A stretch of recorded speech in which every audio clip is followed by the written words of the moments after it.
गौरीपुर गांव में धीरज और उसकी पत्नी श्यामा रहती थी।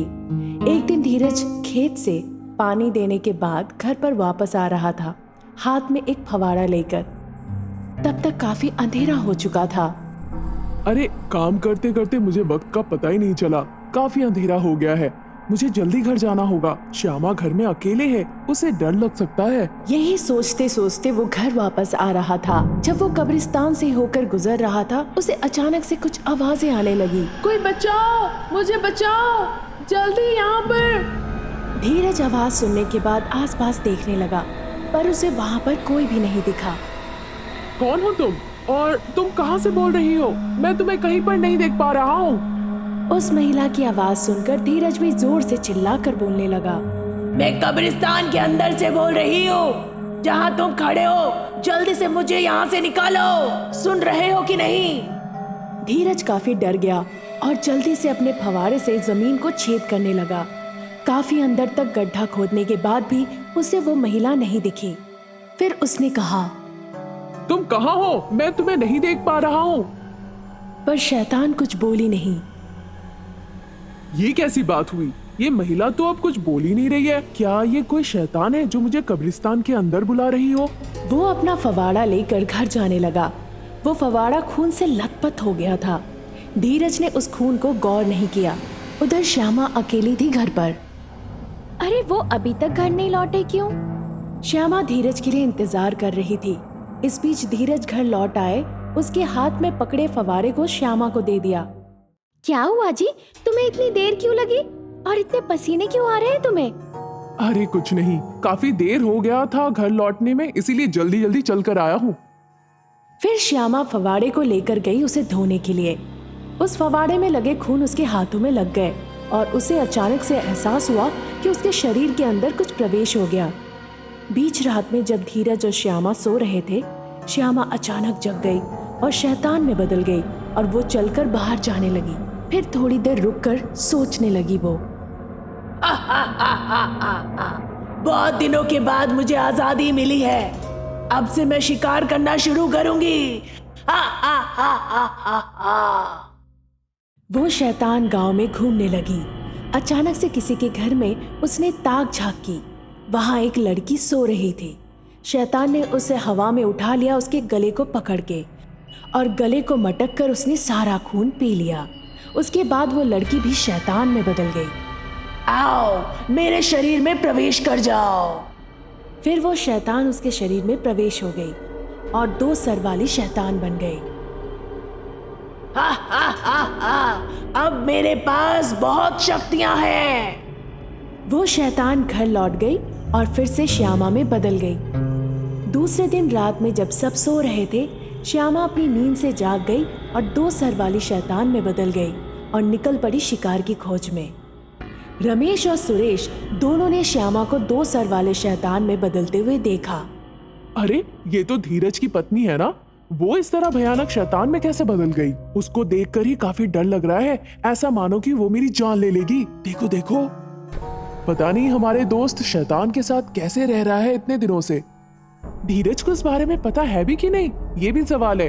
अभी हमें धीरज को सब बताना होगा। सुरेश और रमेश धीरज के घर गए। धीरज तब सो रहा था। उन्होंने धीरज को जगाया। धीरज आंख खोलकर देखने लगा।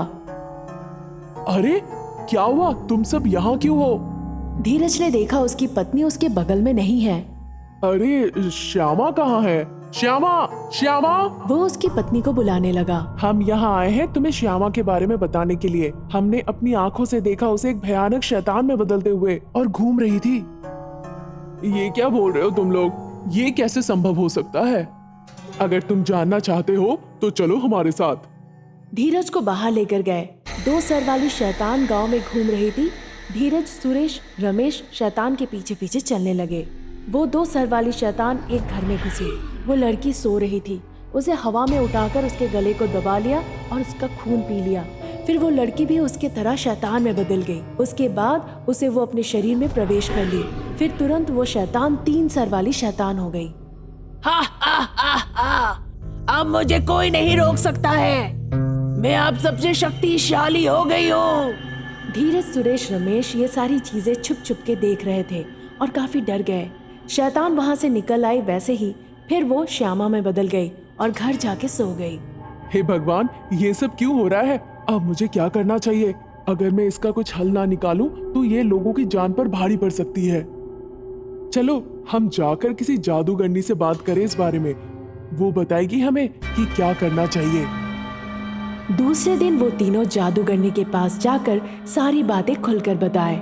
जादूगरनी ने सारी बातें सुनकर कहा, हर दिन वो शैतान अपनी शक्तियों को बढ़ा रही है इस गांव के लोगों को मारकर, समझे? फिर उन्होंने अपनी सबसे ज्यादा शक्तिशाली छुरी उन्हें दी। जब वो 3 सर वाली शैतान में बदल जाएगी, इस छुरी से उसे काट देना, फिर वो शैतान यहाँ से चली जाएगी। उस छुरी को लेकर वो अपने गांव पहुंचे। हमेशा की तरह रात के वक्त श्यामा घर से बाहर निकली और 3 सर वाली शैतान में बदलकर शिकार के लिए निकल गई। ये देखकर धीरज उस शक्तिशाली छुरी को लेकर उसके पीछे चलने लगा। इस बीच सुरेश और रमेश भी उसके पास पहुंचे। धीरज शैतान के सामने जाकर खड़ा हो गया। मेरी पत्नी के शरीर से निकलो, नहीं तो मुझे नहीं पता मैं क्या कर बैठूंगा। तुम्हारी इतनी हिम्मत, मेरे सामने आकर खड़े हुए हो, देखो मैं तुम्हारे साथ क्या करती हूँ। शैतान धीरज की तरफ आगे बढ़कर आई। इसी के साथ धीरज ने अपनी शक्तिशाली छुरी जो उसके पास था वो निकाला। शैतान वो छुरी देखते ही समझ गई कि यह शक्तिशाली छुरी है। मुझे माफ कर दो, मेरे साथ कुछ मत करो। शैतान विनती करने लगी। धीरज छुरी से 3 सर को काट डाला। इस वजह से तुरंत शैतान की जान चली गई और वो 3 लड़कियां उसके शरीर से जिंदा बाहर निकल आई। किरण और श्रुति बचपन से साथ खेलकर बड़े हुए थे। दोनों एक दूसरे को पसंद करते थे। उन्होंने अपने पेरेंट्स को राजी करके शादी करने की सोची। वे हैदराबाद में एक अपार्टमेंट लेकर रहने लगे। दोनों नौकरी कर रहे थे और साथ में रहकर खुश थे। एक दिन की बात है, जब वो दोनों मिलकर टीवी देख रहे थे, श्रुति के ऑफिस से कॉल आया। हेलो श्रुति, हमारे गोवा ऑफिस में कल एक जरूरी मीटिंग है। तुम्हें कल रात तक गोवा पहुंचना होगा। ओके सर, मैं कल सुबह की फ्लाइट बुक करती हूँ। ये कहकर उसने कॉल काट दिया। किरण, गोवा में मेरी एक ऑफिस मीटिंग है। मुझे कल सुबह गोवा के लिए निकलना होगा। तुम भी चलो ना मेरे साथ, वहाँ के बीचेस पर मजे करेंगे। अरे मुझे छुट्टी नहीं मिलेगी ऑफिस से, अभी तुम जाकर वापस आ जाओ। हम शादी के बाद चलेंगे हनीमून पे। ओके, मुझे वापस लौटने में 1 हफ्ता लगेगा।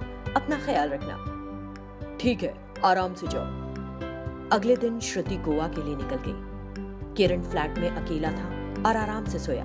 अगले दिन वो ऑफिस गया और हमेशा की तरह घर वापस आया।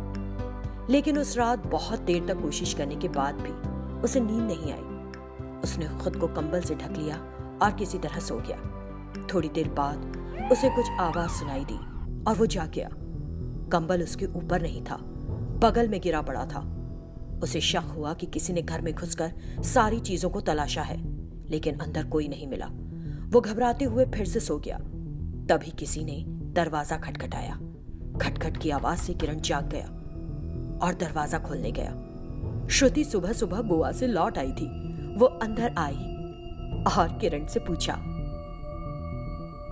कितनी देर में दरवाजा खोला तुमने आज?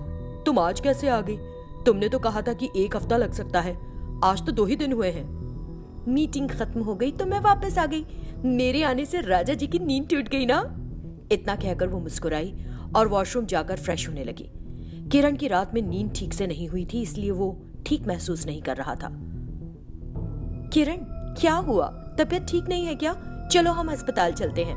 दोनों पास के अस्पताल के लिए निकले। रास्ते में श्रुति और किरण एक दूसरे से बात करते हुए जा रहे थे। हर कोई किरण को अजीब तरह से देख रहा था। श्रुति किरण को नॉर्मल दिखाई दे रही थी, लेकिन सड़क पर जा रहे लोगों को उसके शरीर पर घाव और उसका चेहरा खून से लथपथ बहुत भयानक दिखाई दे रहा था। हर कोई डरकर दूर हट जा रहा था। हर कोई तुम्हें देखकर इस तरह हट क्यों जा रहा है? एक लड़का और एक लड़की सड़क पर आराम से हंसते हुए जब निकलते हैं ना, तो दुनिया के लोग उन्हें इसी तरह देखते हैं। Don't mind them. अगले दिन श्रुति ऑफिस गई। किरण को हल्का बुखार था, इसलिए वो घर पर ही रुक गया। उसके नंबर पर श्रुति के डैड का फोन आया। हेलो किरण, श्रुति कहाँ है? उसने पिछले 5 दिन में एक बार भी कॉल नहीं किया और हमारा फोन भी नहीं उठा रही है। ऑफिस में ज्यादा काम होगा अंकल, मैं बताऊंगा उसे। इतना कहते हुए उसने कॉल डिस्कनेक्ट किया और टीवी ऑन किया। वहां जो खबर चल रही थी उसने उसके होश उड़ा दिए। वे श्रुति नाम की एक लड़की को दिखा रहे थे। जिसकी 5 दिन पहले एक दुर्घटना में मृत्यु हो गई थी। क्योंकि उसका चेहरा पूरी तरह से खराब हो गया था, पुलिस को लड़की की पहचान करने में 5 दिन लग गए। ये देखकर किरण रोने लगा। वो समझ गया कि जो श्रुति के रूप में 2 दिन से उसके साथ थी, वो श्रुति नहीं उसकी आत्मा थी। उसी समय श्रुति का फोन आया। किरण उस कॉल को अटेंड करने से डर रहा था। हेलो किरण, क्या आज हम नाइट शो में कोई मूवी देखें? प्लीज श्रुति, मुझे छोड़ दो। ओह, तो तुम्हें भी सच पता चल गया। मैं तुम्हें नहीं छोड़ सकती किरण, इट इज इम्पॉसिबल। तुम मुझसे दूर जाने की कोशिश करोगे तो मुझे तुम्हें भी मारना पड़ेगा। किरण ने फौरन कॉल कट कर दिया। फिर वो एक तांत्रिक के पास गया और उसे सारी बात बताई। तुम किसी दिन भी उस प्रेतात्मा की वजह से खतरे में पड़ सकते हो। मैं तुम्हें एक शक्तिशाली ताबीज देता हूँ। इसे खोना नहीं और अपने पास सुरक्षित रखना, लेकिन तुम्हें पता होना चाहिए कि वो तुम्हें इतनी आसानी से नहीं छोड़ेगी।